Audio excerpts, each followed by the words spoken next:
Hey everyone, it's Pearson. I'm so blessed to have been crowned 2026 Miss Jabberwock, and I just want to say thank you so much to everyone who has supported me with fundraisers or just donations in general and everything, including my parents and also Sasha for using her platform and also helping me as well. Just thank you so much. All glory to God. Thank you.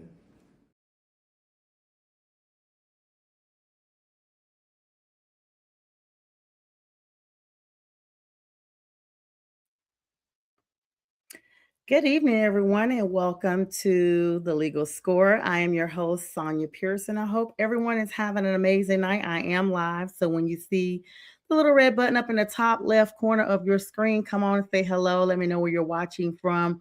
Welcome to my new YouTube subscribers. Thank you so much for joining the Legal Score, formerly Prim and Proper Sports. We are effectively in full name swing mode. I am not an attorney. All opinions expressed are that of my own. I will be speaking about sports tonight on my normal Wednesday show. On Saturday at 4 p.m., I have an all dedicated show, Eastern Standard Time, 4 p.m., to legal and current events. And I welcome all of you to join me and to discuss what's going on in your neck of the woods and any topics you are interested in me showing. I'd like to give a shout out to Pink Fan Fur for all the promos and for Brian B.A. Aren't, who does all the theme songs and everything. And of course, you heard it here first. Congratulations to my niece, Pearson Haley Jones, who was crowned Miss Jabberwock 2026 on Sunday for the High Point, North Carolina chapter of Delta Sigma Theta Incorporated. So, congratulations to Pearson. And thank you so much to all of you who have supported her through thoughts, prayers, as well as financial support as she did this huge fundraiser for a scholarship. We've been doing this since December, and I know that her parents, Anissa and JT Jones, are definitely glad this is behind us. I know Pearson is glad that it's behind her, that she's won, and I am definitely glad as well. But we'll be giving those of you who are joining us a little late an opportunity to hear that. Thank you again around the halfway point. And make sure you stay tuned here to McGrath Podcast Network for shows throughout. We have a lot of new shows, y'all, including some movie reviews. The BW show is with James and Brian, who do movies. You can actually ask them what movies to review. No movies too old or too new to be reviewed, as long as it has been viewed by the public. Like, it's not a private or anything. But anyway, all right, guys. So let me go ahead and jump over here to these comments. Thank you guys for joining me tonight. Hey, what's up, McGrath Network? And hello to Pac Bay. Thank you so much, Yoli, for joining me. Okay, she didn't change herself to Pac Bay. And thank you. Yes, congratulations to Pearson are in order. And hello, Caleb.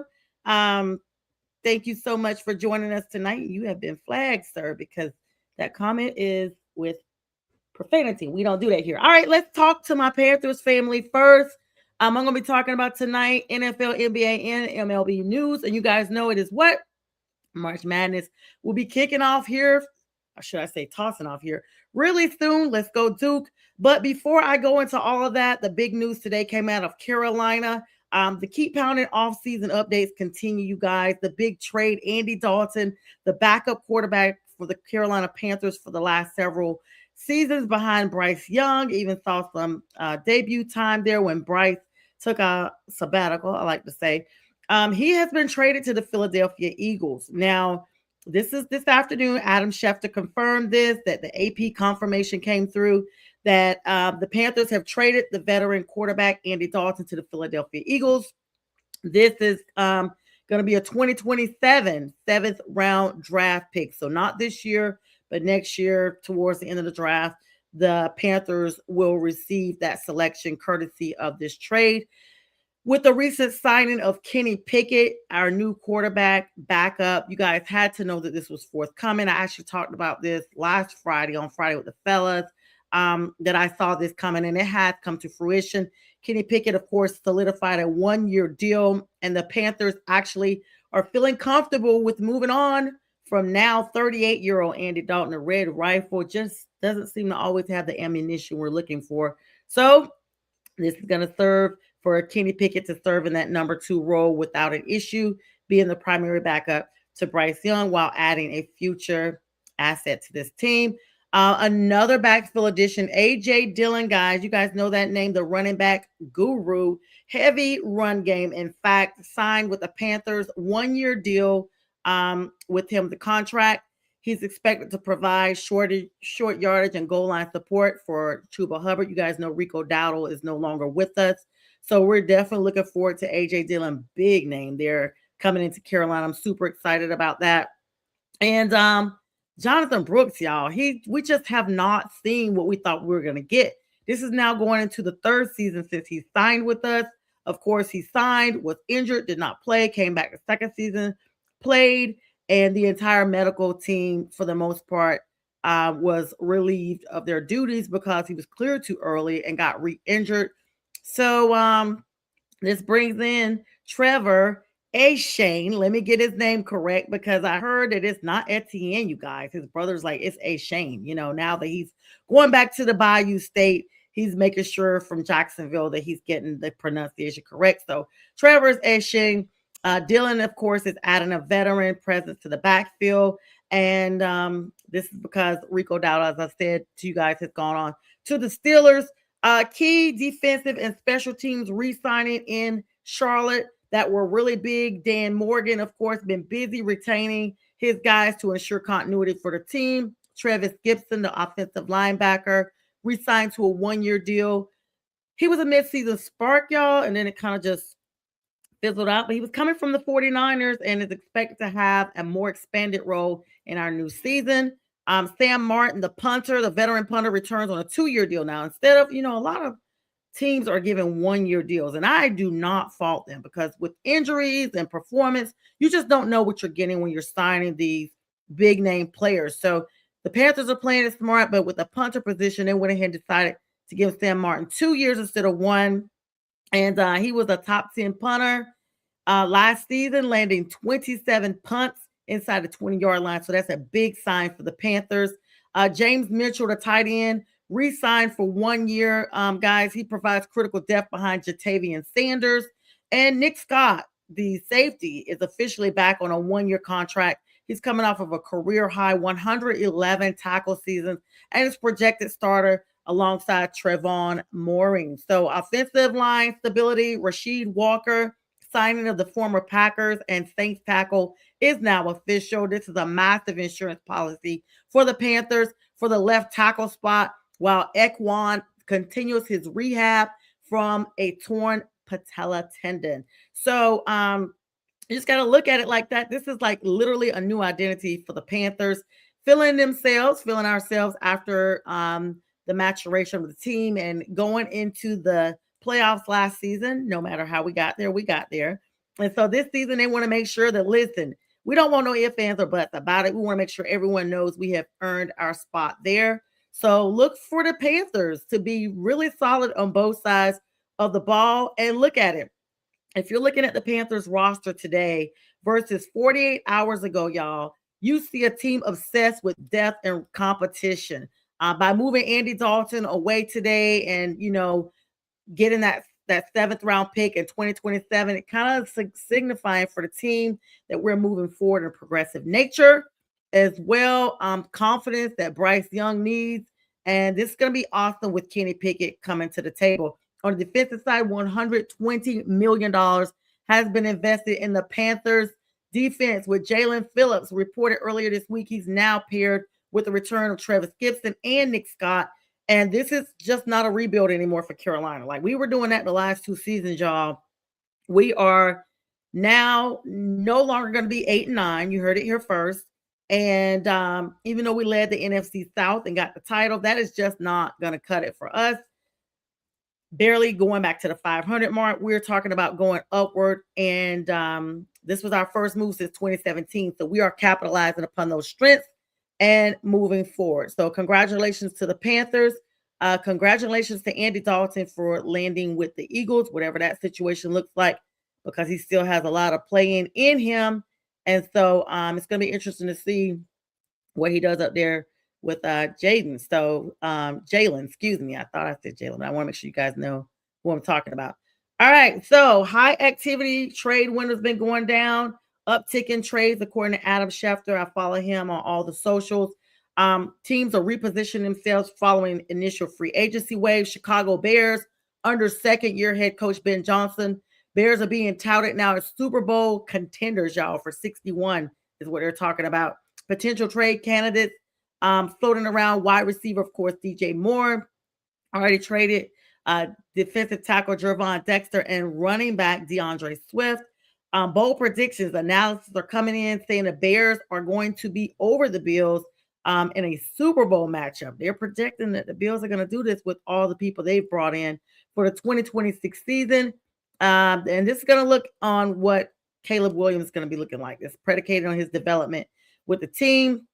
NFL is reportedly contemplating expanding the trade window, guys, because it's so busy right now in this one time period. They're thinking about contemplating expanding the trade window for future draft picks, currently limited to 3 years out. Discussions are underway to actually allow teams to trade picks further into the future, similar to the NBA's long-term asset management style. So, I mean, you just got to look at it. Early analysis 2026 schedule suggests it's going to be a lot of holiday matchups that you guys are going to not want to miss, and international games. We know about those.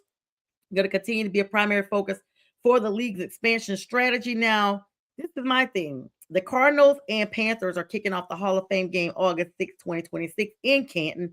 Super excited to see Roger Staubach, Larry Fitzgerald, Drew Brees, and Adam Vinatieri, and of course, Luke Kuechly inducted into the 2026 draft class of the Hall of Fame. I will personally be at that game. I'm so excited.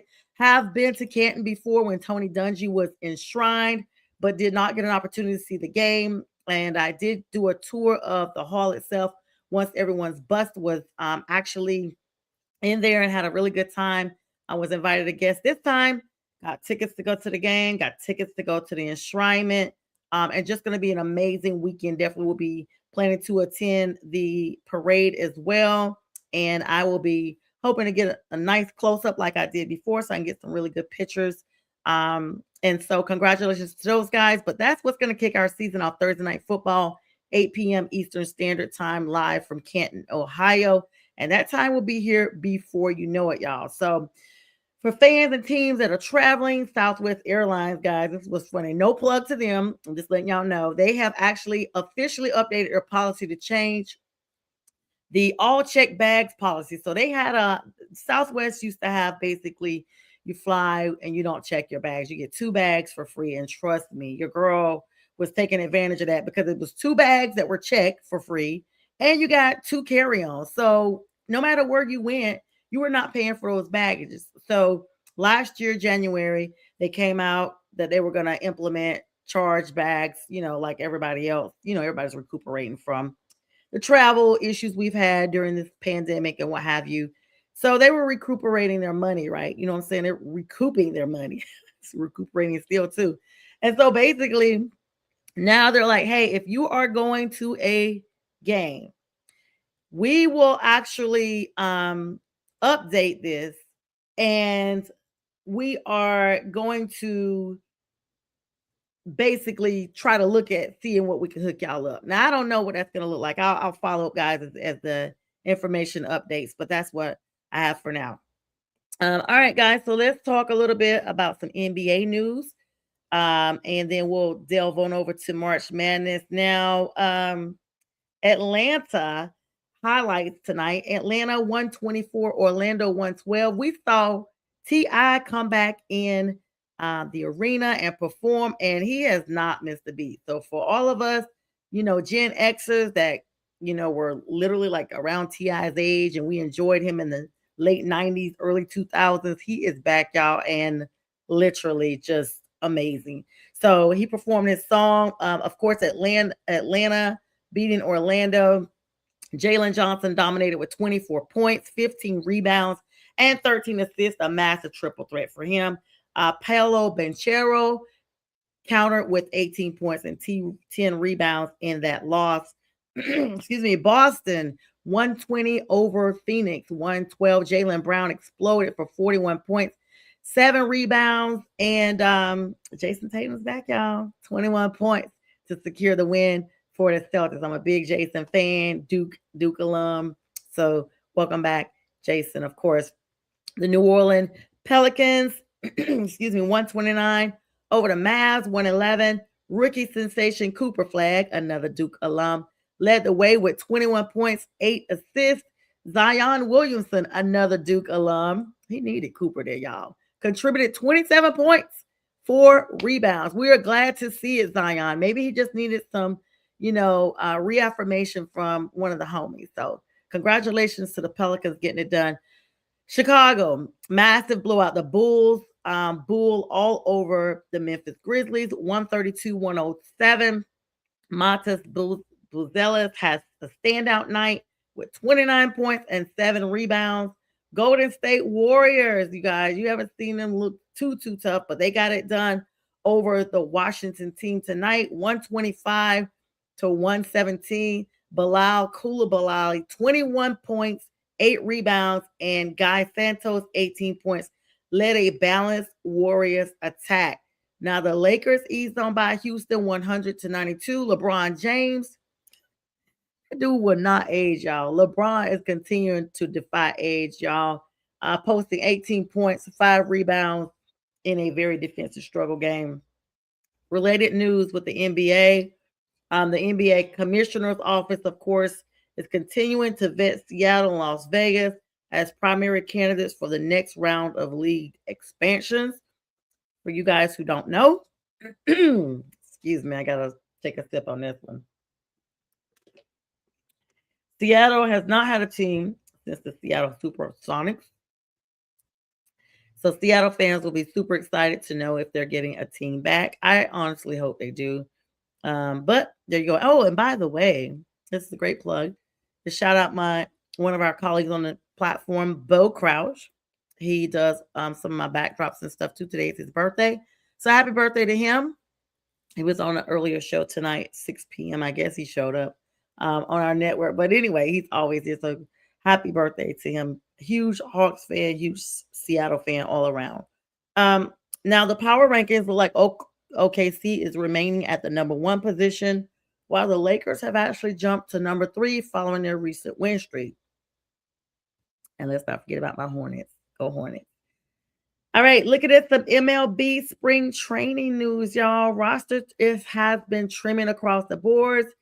There's transactions and signings throughout everywhere. Teams are making final roster decisions as opening day approaches. The last 48 hours have been extremely busy. A flurry of optioning players for the minors.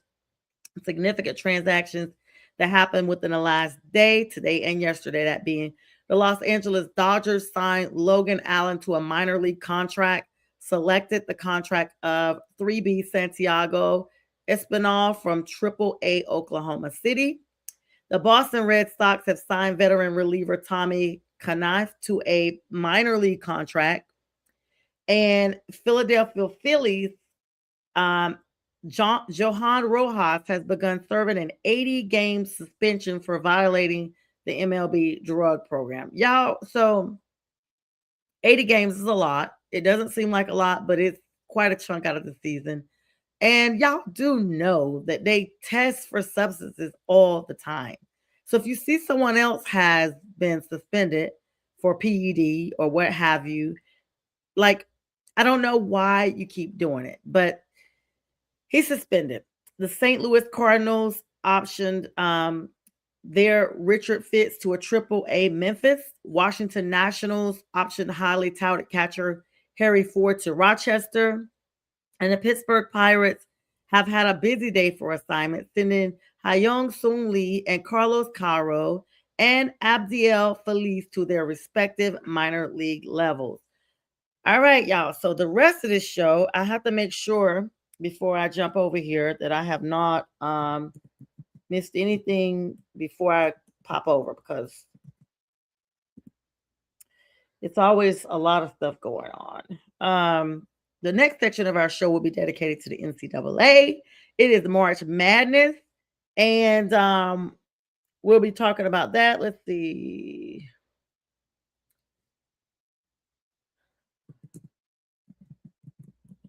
I always like to get, like, every time I log on and log off, something else has happened. So I got to make sure I double check while you guys are on here. Matter of fact, Like I said, OKC is now 54-15. They are leading that number one spot. They're the first team in the Western Conference to clinch a guaranteed top six seed spot in the playoff tournament, the play-in tournament, that is.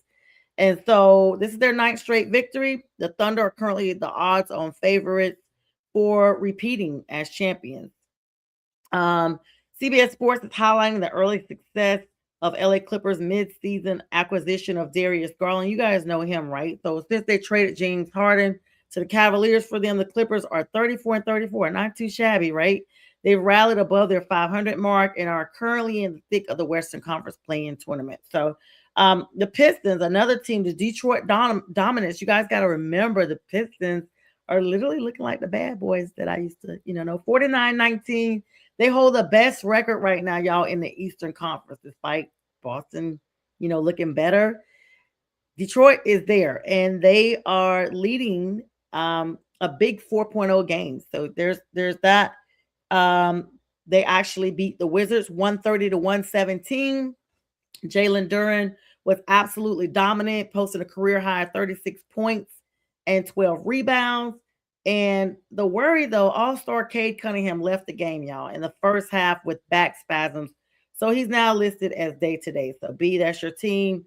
And the Wizards know rookie Bub Carrington scored season high of 30 points in that game. Charlotte Hornets get it done over the Miami Heat. I told y'all, watch out for my Hornets. 30-game win, 136-106. This is a statement. Because normally the Hornets are literally, you're wondering if it's them or Atlanta that's going to be left to come into the league, into the play-in part. Well, we're making a statement. We're there. LaMelo Ball, of course, scored 30 points. Musa Diabate controlled the boards with 13 points, getting it done. New York Knicks, another big game, 136 over the Pacers at 110. The Knicks continue to look like they're the most physical team in the East. So despite the records with Detroit and even other teams, the Knicks are physical. Now, y'all remember them getting rid of Tom Thibodeau without a backup plan like last season, like during the season. I don't know. Looks like they are onto something. Josh Hart exploded for 33 points, and Karl Anthony Towns, of course, secured a double win with the 11 rebounds. San Antonio Spurs, another big game, 132 over the Kings, who had 104. 51-18. They are continuing to be on the heels of OKC, so don't get it twisted. They are right there. Despite the loss, Kings Max and Renaud had 32 points. So congratulations to them. Matchups for tonight. Steph Curry is still out with that knee injury. That game is going on right now. Golden State at Boston. 7 p.m. is that game. OKC at Brooklyn is also going on. Thunder looking for their 10th straight win. The Mavs are playing without Kyrie Irving. Of course, season ending for him. Atlanta at Dallas. That game just started here about an hour ago. And the Lakers are at Houston. That game will be starting in about 5 minutes. A massive West back for the 3rd and 4th seed. All right, guys. So I need to talk to you guys about some more news while I'm on here. So Kansas City, the Chiefs, before I move on, I almost forgot. Kansas City actually traded for Justin Fields. And my question is this: what does that look like for Kansas City? Now, there's a lot of talk. People want to know if Travis Kelce was going to come back. He said he's going to come back. Every, as they say, dog has their day. And I guess in my opinion, I'm saying every chief has their day. Kansas City was on the cusp of becoming a dynasty. They were what everybody referred to them as the team to beat.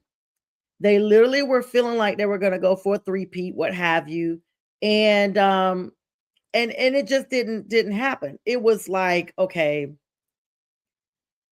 you look good, but then you don't even play like you care. It wasn't even about injuries or people missing.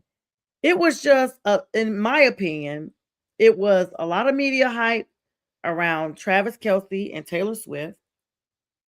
Travis didn't even look like he wanted to be there most times. In fact, he was dropping a lot of crucial catches that we were just like, hold on. Did Travis just drop that ball? He just didn't even move the same. Um, Justin Fields to Kansas City is a huge story, guys. This actually happened on Monday, and the details were all finalized on today. I mean, they're gonna get so out of this deal, the Jets are gonna get 2027 seventh round pick. And excuse me, they gave up that in addition to Justin Fields. They're getting a 2027 sixth round pick that they're gonna send to New York, the Jets. Fields actually has arrived in Kansas City and passed his physical today, making the trade official. Because y'all know we've already seen that with Max Crosby. Like, hey guys, you're signing and we're signing, but we need to make sure that you're able to perform. According to Adam Schefter, he actually noted that while other teams were interested, Justin actually requested specifically to be traded to Kansas City to work under Andy Reid. So highly respected Andy Reid. Justin actually asked to go there. This is the salary retention. Jets are paying $7 million of Justin's $10 million guaranteed base salary for this year coming up. The Chiefs are only on the hook, y'all, for $3 million. So they got him for dirt cheap. And they're not going to be that far behind with their salary cap. And so he's going to be unrestricted free agent after this season. What's up, J Train? How you doing? Good to see you. Thank you so much for joining me on tonight. Thank you. Please share. Of course, J Train will be with me on Friday with the fellas. And of course, we'll celebrate his birthday month. All right. So this is big for Justin to be there. My question is this. This is all looped in with Patrick Mahomes. The primary driver for this trade is the health of Patrick Mahomes. Y'all know he's out, hurt, rehabbing from a serious knee injury, torn ACL and LCL. Like this dude is really botched up right now. This was like during the last part of the season. Matter of fact, it was December 14th when he went down with that injury. Now, the Chiefs have said he's going to be back week 1, but it's questionable about whether or not he'll be present for training camp. Excuse me. So for training camp. And in fact, it's questionable at best. By them getting Justin now, the Chiefs have actually gotten a dual threat starter who can take 100% of the first team reps during OTAs and training camp. And this gives them an opportunity to see what Justin looks like and how he's meshing with the team. This is going to ensure that offense doesn't miss a beat while Patrick continues to recover. Speaking of recovery, I got to take a quick break. I'll be back here shortly.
Hey everyone, it's Pearson. I'm so blessed to have been crowned 2026 Miss Jabberwock, and I just want to say thank you so much to everyone who has supported me with fundraisers or just donations in general and everything, including my parents and also Sasha for using her platform and also helping me as well. Just thank you so much. All glory to God. Thank you. All right, guys, we are back for the second half. Now, while I was out, and congratulations to you again, Pearson. While I was out, y'all, while we were on break, I need to check into some validity of some information I just looked at. Let me wrap up this plug with the Chiefs news, and then I'm going to dive into another bit of football news that I need to vet first, and then we'll go from there. All right. So, and you guys feel free to help me out because this stuff be happening like so quick.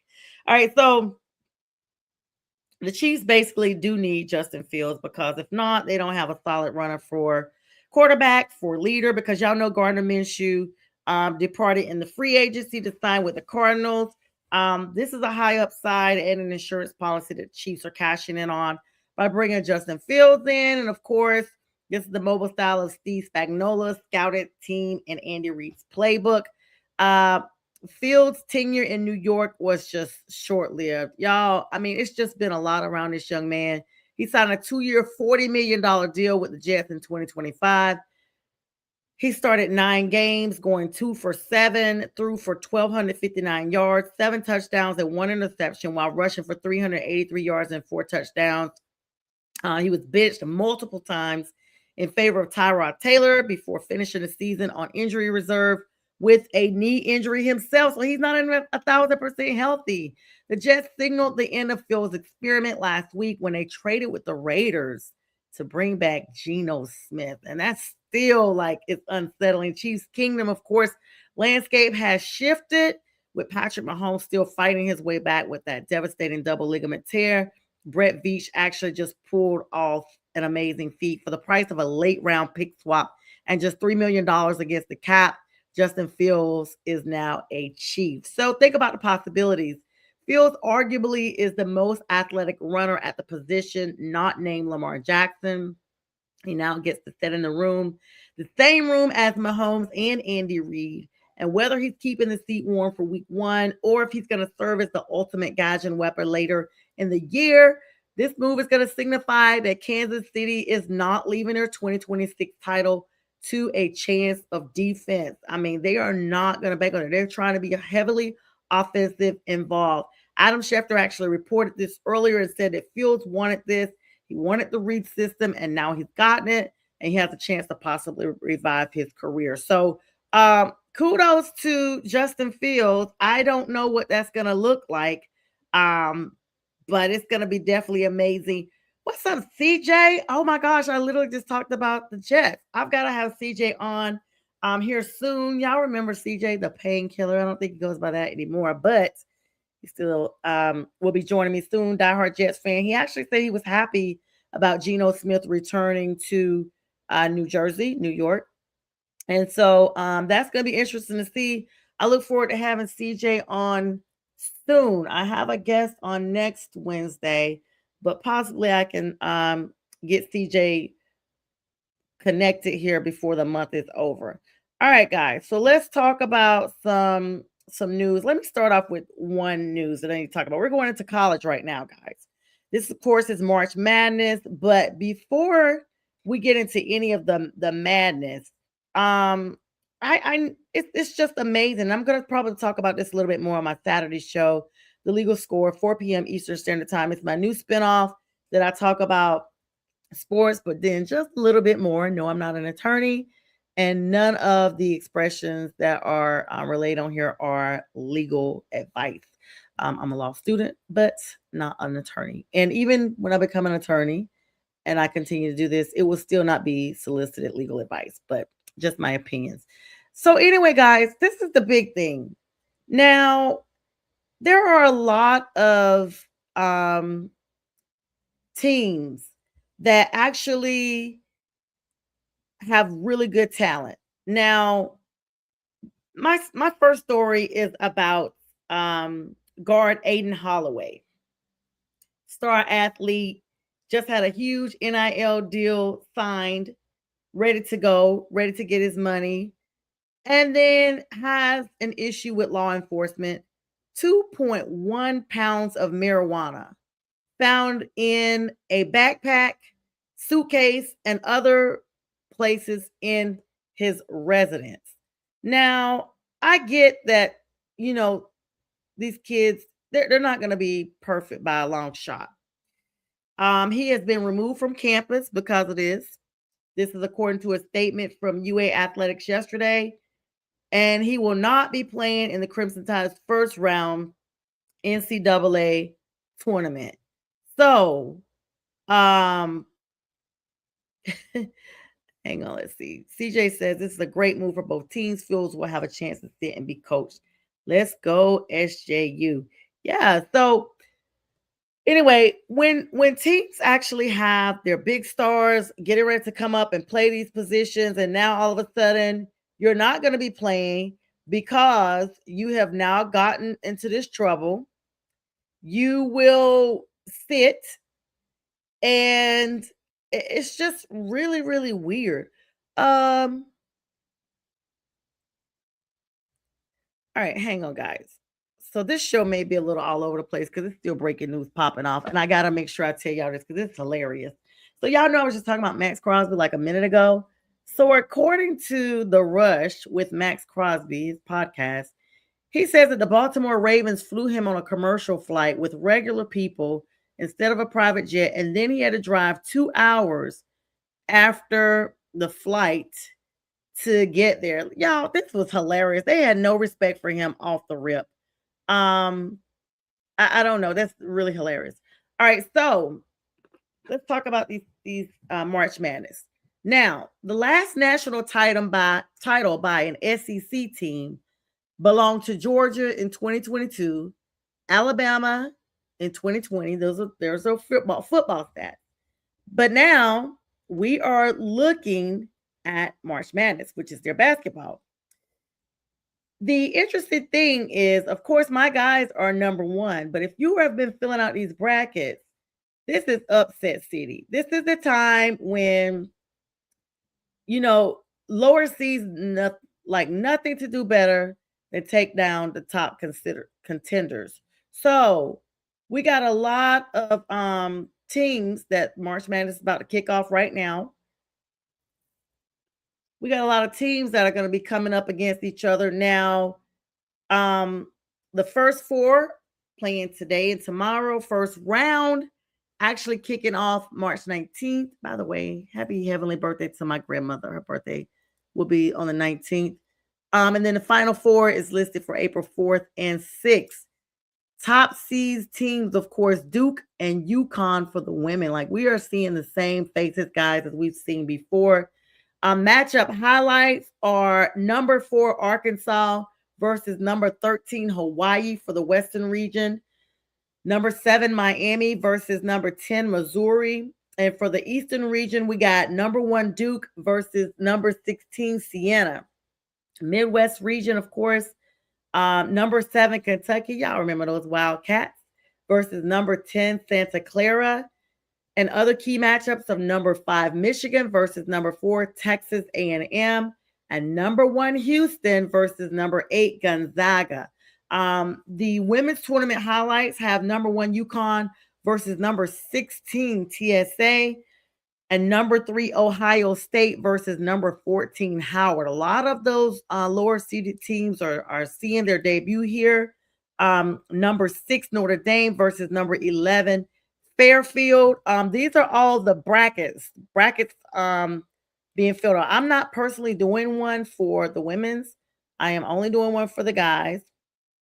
But the big news from Duke, guys, devastating news, of course. Caleb Foster, the guard, is out for the season with a fractured foot.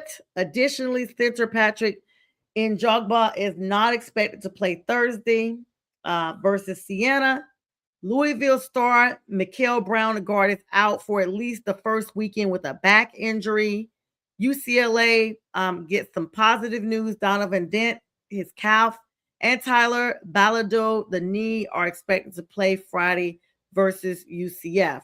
Now, UConn Silas DeMary is questionable with an ankle sprain, and he is getting ready to have some images done. Those results are pending. I mean, guys, this is just what we look at as far as all the teams are going. All the teams are going. And some people don't have a dog in the fight. And this is what happens. And speaking of, Holloway just got arrested for Alabama. They are looking to make a significant impact in the playoffs. But he got arrested Monday after they found this marijuana during a narcotic search at a Tuscaloosa residence. Now, I don't know what tipped them off, but for him to have that amount of marijuana in his room, I don't know. Is that enough to consider that you are selling or distribution? I don't know. I don't really know what the Alabama laws are for that. That's why I said I'm going to look into it and probably talk about that a little bit more on Saturday, at my 4 p.m. show, because that is very interesting to look at, to see that, number one, that you kept it there, like anybody could have had it, and number two, that it was such a significant amount. But I like I said, I don't know if 2 pounds is considered a significant amount for one person or not. I don't, indulge in that. Maybe some of y'all that are listening can drop the comments. Even if you don't drop them now, maybe when the show is over, you can drop those comments. But just a lot of interesting things. Of course, UNC is still in there. Chapel Hill, the Tar Heels, they have a Caleb that has been injured, but they're still pulling up, showing up, and getting things done. And so it's going to be interesting to see what all that looks like after the fact. Let's see here. We got about 15 minutes left to go. And so I'm going to try to make sure that we talk about this a little bit more going in. Of course, people got the brackets. Some people have their brackets that Arizona is going to win it all. Most people think that that Duke will still win it. I'm personally a Duke fan, so I'm definitely thinking that. I filled out my brackets.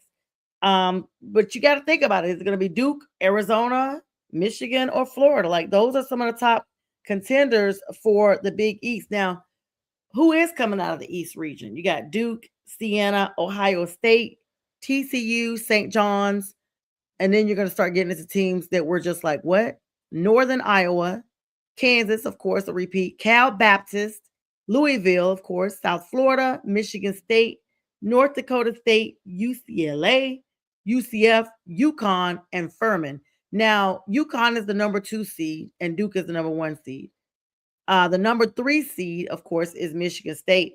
And so everybody wants to know which team is coming out of the East. Now, Miami of Ohio has slid all the way down to the number 6. Right now, you got even teams such as Boise State, Stanford, Belmont, Miami, Ohio, let's be clear, Northwestern and Yale, and even Wake Forest, California, and Grand Canyon, the Christian University, are still in these playoffs. It's so weird because you don't know what to expect. Villanova's still in there, and a lot of these tournaments actually have glimpses of tournaments from the past. So if you're getting an opportunity, fill out those brackets. It's all for fun, of course. But do you guys think that VCU will upset North Carolina, the number 11 seed versus the number 6 seed? Do you guys think that's possible? Or will it be number 12 Akron over number 5 Texas Tech? Number 10 UCF over number 7 UCLA. That one may be hard to call because those two rankings are very close. Number 10 Missouri over number 7 Miami. I mean, I don't know. It's one of those things. Like, number 9 is St. Louis over number 8 UGA. Now, I gotta get my little mouse here. UGA is one of those teams that you're just like, okay, this is good. This is happening. We're here. Then you got number 11 SMU, Miami, Ohio over number 6 Tennessee. Number 11 Texas over North Carolina State. Could be the Wolfpack over number 6 BYU. If it is State, I'm rooting for them. And then High Point. Shout out to High Point. Number 12, the private university over number 5 Wisconsin. Like, everybody is here and everybody's sneaky good at the last minute. So you just don't know. Then you got number 10, Santa Clara. Could they possibly upset those Wildcats? Number 7, Kentucky. Hofstra, I haven't seen them in a little bit. Number 13 over number 4, Alabama. And of course, with that big news of the arrest on campus, and he's one of their big contributors to the team. Alabama may be eliminated early on. I mean, you heard it here first. And the Holloway legal issues are huge. So I could see that upset coming just because for two reasons. Number one, you don't have his contribution for the team. And number two, I'm sure he has friends on their team that are either so stressed out about the arrest or possibly friends enough to him to be worried about, forthcoming other things that may stem from his arrest, that those guys are not going to be in the right headspace for that game. So that game could be on upset alert. Then you got number 12, McNeese, over number 5, Vandy. Will Vandy go down? And then number 11, South Florida, over number 6, Louisville. Missouri and South Florida guys, for real, are most likely not going to be upset. They probably were really happy. Akron, High Point, and South Florida are possibly rumored to be on upset alert as well. And 8 out of 9 games on the ones I just listed are really not legit upsets because the rankings are so close if you think about it. And you got to look at what teams have these other teams played in their respective conferences that they got the rankings that they got. So I don't know. People want Duke to go down because they're just Duke haters, but hopefully that doesn't happen, especially with the hands of Sienna. A very new thing. So let's look at some closing stuff here as we get ready to wrap up. I just want to make sure I've covered everything before I hop off. In fact, every Wednesday going forward, I'm going to use my last probably 10 minutes to go over any breaking news that has possibly occurred while I was on live or that I just missed some kind of way. And then I want to tell you guys about it before it all goes down. Congratulations to Logan Wilson. He officially announced his retirement from the NFL. This is from Bengals Life, guys. He made clutch plays in key forces on defense. And he actually has announced his retirement as of today from the NFL. And let's see, we got some more stuff.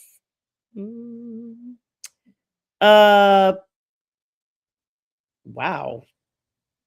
I know this is not true. So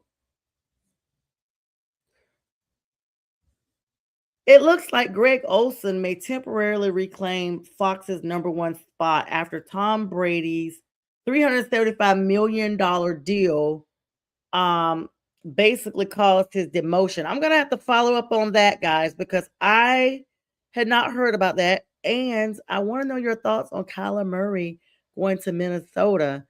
Have they really given up on JJ McCarthy? Are we too far behind to grab them back? Also, Darius Slayer's retiring from the NFL.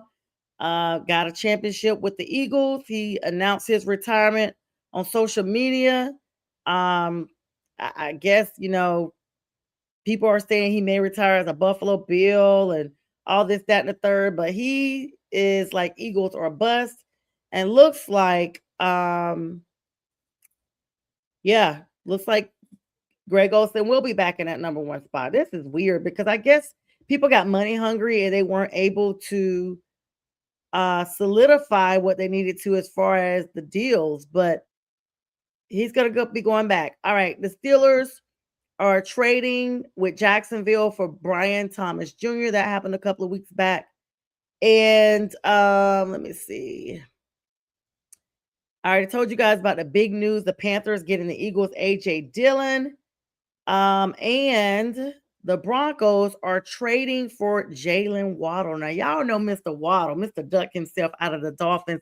Dolphins are cleaning house after they got rid of Coach down there because it's just like, wait a minute. Everybody is out. So Broncos are trading for wide receiver Jalen Waddle. They're going to be getting him and a 2026 4th-round pick. The Dolphins are getting the Broncos 2026 1st-round pick, y'all, which they're picking number 30 because y'all know they were almost Super Bowl champs. And they're getting a 3rd-round pick, and they're getting a 4th-round pick. And so that is going to be huge. Tyreek Hill signing with the New England Patriots is also big news. You guys know about all of that. And T.Y. Hilton, I almost said it wrong, guys. The former Pro Bowler from the Colts is now announcing his retirement from the NFL after 11 seasons. He's 36 years old, caught 638 passes for 9,812 yards and 53 touchdowns in 146 career games. Hilton is a four-time Pro Bowler, 2014 through 2017, and a one-time NFL receiving yards leader in 2016. He last played in the NFL in 2022 for the Cowboys. So T.Y. Hilton has retired, guys. And by the way, Darius Slay has actually been in the league for 13 seasons. So a lot of people retiring, moving about. I'm trying to make sure I got everything. Christian Kirk, the former Texan, has signed with the 49ers. Carl Taylor Britt has signed from the Bengals with the Colts. And I think that is all I have for right now. Of course, the Aaron Rodgers crap is still hanging around, trying to see if he's going to sign or not. And I think that's pretty much it. I will say this. The Buccaneers have also, I still can't get over them letting Mike Evans go to the Yay area. They're signing Alex Anzalone from the Lions. That news came out last week as well. And let's see. I think that's all we have for now. You guys know Teddy Bridgewater is going to the Lions. There's also just a lot of moving around, and still will be moving around even after this show commences to end for today. So you guys just make sure that you stay tuned on our network because we do have a lot of stuff going on. Dolphins return. They're signing Jarvis Landry. Let's see. Hang on. He's been out of the league since 2022. He's looking to make a return with the Dolphins. Of course, the former Browns wide receiver. We have not heard about him. I literally forgot all about him. He's looking to come back, make some comebacks. Jeez.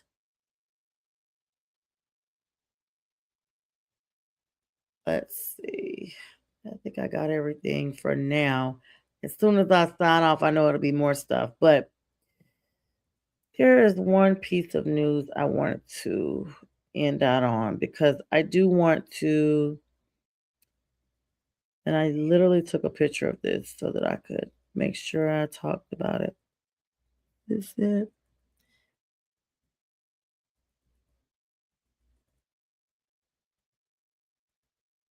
Give me a second, guys. I may have to actually look this one up.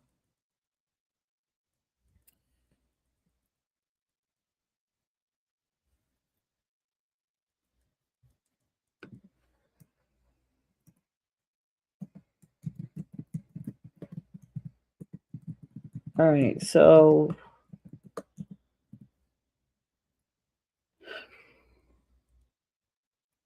this news, and then I'm going to switch it back positive, and then we'll hop off of here. Rex Culpepper, the son of former NFL defensive tackle Brad Culpepper, tragically passed away after a dirt bike accident here in Georgia this week. 28 years old, very sad. Actually, he passed on Saturday. It was just really sad. Syracuse University, of course, confirmed this. The thing that really gets there is Rex was actually known far beyond this. His dad is who I'm speaking about. He was a cancer survivor. Got the Courage Award for that. And this particular news with, excuse me, my apologies. Rex himself had survived cancer, y'all. In 2018, while he was a quarterback, you guys will remember that he was a quarterback at Syracuse. He was diagnosed with testicular cancer. Like, that's been 7 years ago. So he's only 28. So he's 21 when that occurred. He got a Courage Award for undergoing 100 hours of aggressive chemotherapy. He famously participated in Syracuse's spring games while still undergoing treatment. He led a touchdown drive that became a legendary moment in school history, and he was declared cancer-free in June of 2018. He played for Syracuse from 2016 through 2020, played in 30 games, both as a quarterback and a tight end, and threw for over 1,500 yards and 11 touchdowns. Before his stardom at Syracuse, he was a star player at Plant High School in Florida, Tampa, Florida to be exact. And his dad, of course, Brad Culpepper, played 9 seasons with the Vikings and the Buccaneers and the Bears. And his mom was Monica Culpepper. But they were known to fans of the reality TV show Survivor. It's really sad because Rex had actually just gotten engaged to his longtime girlfriend, Savannah, less than a month ago.